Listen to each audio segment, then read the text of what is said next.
बात करें हम जो गैर मुल्की कर्जों की तो बात हो रही थी और उसमें हमने देखा है कि चीन हालिया सालों के अंदर हमारे लिए एक बहुत बड़ी फाइनेंशियल जो सपोर्ट है, ये लाइफ लाइन बनकर उभरा है। दफाई एतबार से तो हमारी वो मदद कर ही रहे हैं। और पाकिस्तान और चीन के दरमियान कितनी गहरी कुर्बतें हैं।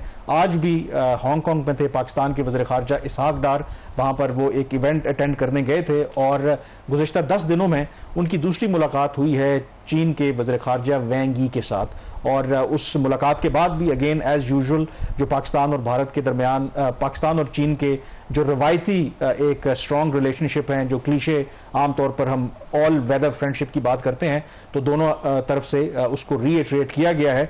और ये सिर्फ ज़बानी जमा खर्च नहीं है। जब पाकिस्तान और चीन के ताल्लुकात की बात करें, हालिया पाकिस्तान भारत मार्के के दौरान हमने देखा कि विदाउट चाइना के सपोर्ट के शायद आज हमारी वो सिचुएशन ना होती।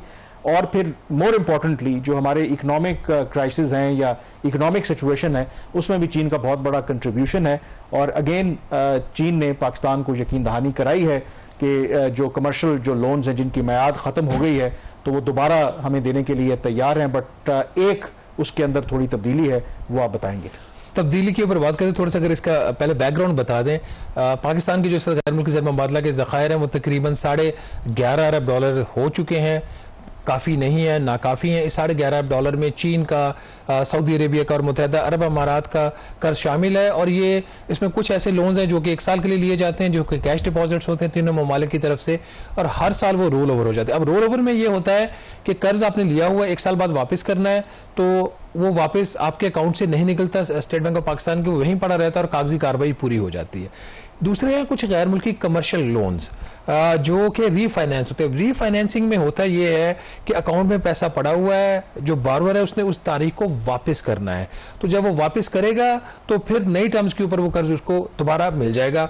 इस केस में इस साल पाकिस्तान ने कोई चाइना के $3.7 बिलियन कोई $3.70 वापस करने हैं, जिसमें $1.30 जो है वो मार्च और अप्रैल के महीनों में चीन के एक बैंक है, industrial and commercial bank of China ICBC, उसको वापस किया जा चुका है। इनकी उम्मीद थी कि शायद ये पैसा एंड ऑफ अप्रैल अर्ली मई आ जाए वापस पाकिस्तान के अकाउंट्स में, वो नहीं हुआ। उसमें कुछ टर्म्स के इशूज़ आ रहे हैं, एक दो उसमें जो एनर्जी रिलेटेड मैटर्स हैं, ऑल्दो डायरेक्टली तो ICBC के लोन से ताल्लुक नहीं है, लेकिन वो एक प्लान मांग रहे हैं कि जो हमने चीन के बिजली जो बनाने वाले जो कारखाने हैं उनके जो पैसे देने हैं उसका एक प्लान मांग रहे हैं, नंबर 1। नंबर 2, जो ये तो पैसा था जो हमने वापस कर दिया है $3.7 बिलियन में से, अब पीछे रह गए $2.4 अरब।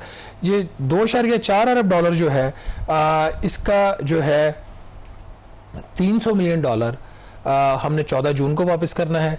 उसके अलावा $2.1 अरब जो है वो हमने 24 जून को जो है वो वापस करना है। इसके अंदर इशू ये है कि पैसा तो ये पाकिस्तान को दोबारा मिल जाएगा। 2 चैलेंजेस हैं। पहला चैलेंज ये है कि अगर 24 जून को वापस करते हैं, क्या इतना टाइम है हुकूमत पाकिस्तान के पास और चीन के पास कि ये पैसा वापस चीन को जाए और फिर दोबारा 30 जून से पहले पाकिस्तान को ये पैसा जो है वो मिल जाए।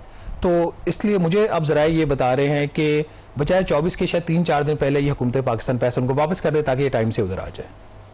और उसमें जो दूसरी जो इम्पोर्टेंट एस्पेक्ट है, जो तब्दीली की मैं बात कर रहा था, कि इस दफ़ा चीन जो है वो डॉलर के बजाय वो आपको अपनी जो RMB उनकी करेंसी है उसमें आपको ये कर्ज जो है वो वापस देना चाहता है। तो इसकी क्या बुनियादी तौर पर वजह है? एक तो वजह ओवरऑल नज़र आती है कि चीन और जो भारत की जो अमेरिका की ओवरऑल लड़ाई है और चीन की एक कोशिश है कि डी-डॉलराइजेशन, यानी कि जो इंटरनेशनल ट्रेडिंग होती है तो डॉलर की जो इजारादारी है उसको कम किया जाए।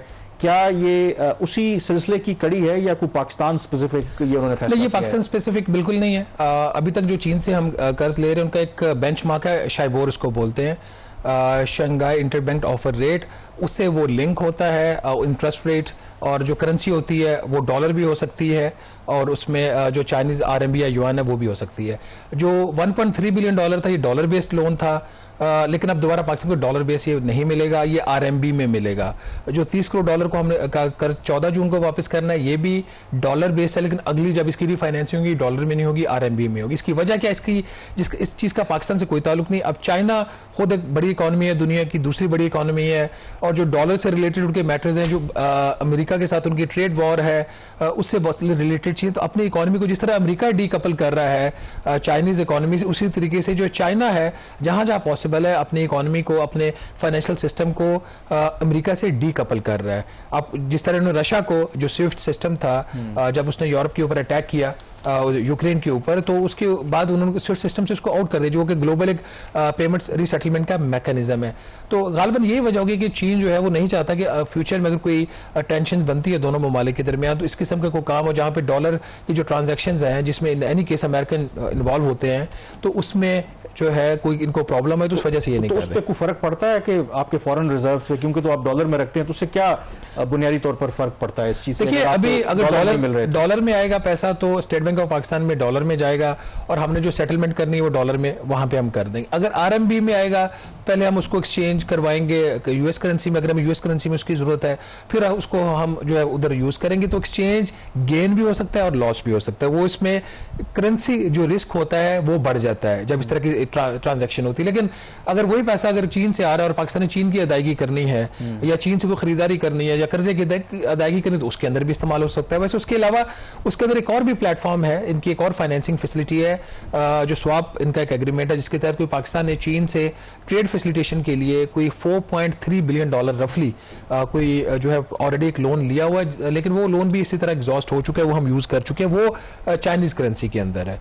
तो ये पैसे भी उधर इस्तेमाल हो सकते हैं। इस वक्त जो अगर पाकिस्तान के कर्जे की आप उसकी देखें ना स्ट्रक्चरिंग, उसमें तकरीबन 68% 70% जो है डॉलर बेस्ड है, फिर बाकी कुछ है वो चाइनीज करेंसी में है, कुछ जापानीज करेंसी के अंदर भी है, उसके अलावा कुछ यूरो में भी है, कुछ मेरा ब्रिटिश का तो इतना इसके अंदर नहीं है। बट इवन कि जो एसटीआर होता है ना, जो आईएमएफ कर्ज अप्रूव करता है, स्पेशल ड्राइंग राइट्स जो होते हैं वो भी बास्केट होती है मुख्तलिफ करेंसीज की, तो उसके मुताबिक फिर वो आपको मिलते हैं। तो प्रीडोमिनेटली पाकिस्तान को जो गैर मुल्की डेट है वो यूएस करेंसी में, और जब पाकिस्तान यूएस करेंसी में पे बैक करेगा तो उसको फिर उसकी एक्सचेंज करवाना पड़ेगा, तो ये इसके अंदर एक प्रॉब्लम आ सकता है। तो इसमें ओवरऑल कोई इतना बड़ा मतलब इतना कोई इशू नहीं, बट एक चीज रहती है इसके अंदर, जो इंटरेस्ट रेट है वो क्या होगा, वो इंपॉर्टेंट है। वो चूंकि आप मुसलसल वापस नहीं कर पा रहे होते, तो उसकी जो कॉस्ट होती है वो आपकी फिर बढ़ती जाती है। जैसे यही सूरत सऊदी अरब के डेट के साथ हुई है, यूएई के डेट के साथ, अब चाइना के डेट के साथ भी, जब भी हम रीफाइनेंसिंग के लिए जाते हैं, इवन रोल ओवर के लिए भी जाते हैं, तो जो लैंडर आपसे वो डिमांड कर रहा होता है कि नहीं आपको अपने जो रेट्स हैं उसको थोड़ा सा इंक्रीज करना पड़ेगा। इसमें जाते जाते एक और जो खबर है वो भी आपको देते चलें, उस पर कल तफसीली बात भी करेंगे। जो पहले भी जिक्र किया था कि चीन ने पाकिस्तान और अफगानिस्तान के दरमियान आप कह सकते हैं कि एक मफाहमत करवाई है, और उसमें एक जो ब्रेक थ्रू हमें नजर आया कि चीन की तरफ से पहले अनाउंस किया गया था कि पाकिस्तान और अफगानिस्तान जो अपने सिफारती ताल्लुकात हैं उनको अपग्रेड करेंगे, यानी कि अभी नाज़िमुल अमूर के लेवल के ऊपर हैं, तो अब बाकायदा इनमें सुफरा का तबादला होगा। तो आज बाकायदा तौर पर सरकारी सतह पर वज़ीर ख़ारजा इसहाक डार साहब ने इसकी तस्दीक की है कि पाकिस्तान ने यह फैसला किया है कि अफगानिस्तान के साथ हम अपने जो रिलेशनशिप हैं उनको अपग्रेड कर रहे हैं। और ये क्यों हुआ है इस पर कल तफसीली बात करेंगे। यहाँ पर ब्रेक लेंगे, ब्रेक के बाद जिक्र करेंगे एक और ऐसे प्रपोजल का जिसके जरिए एफबीआर जो है वो अपना जो अगले माली साल का रेवेन्यू का टारगेट है उसको पूरा करने का ख्वाह है। क्या उसमें उनको कामयाबी मिलेगी? प्रपोजल क्या है? ब्रेक के बाद इस पर बात करेंगे।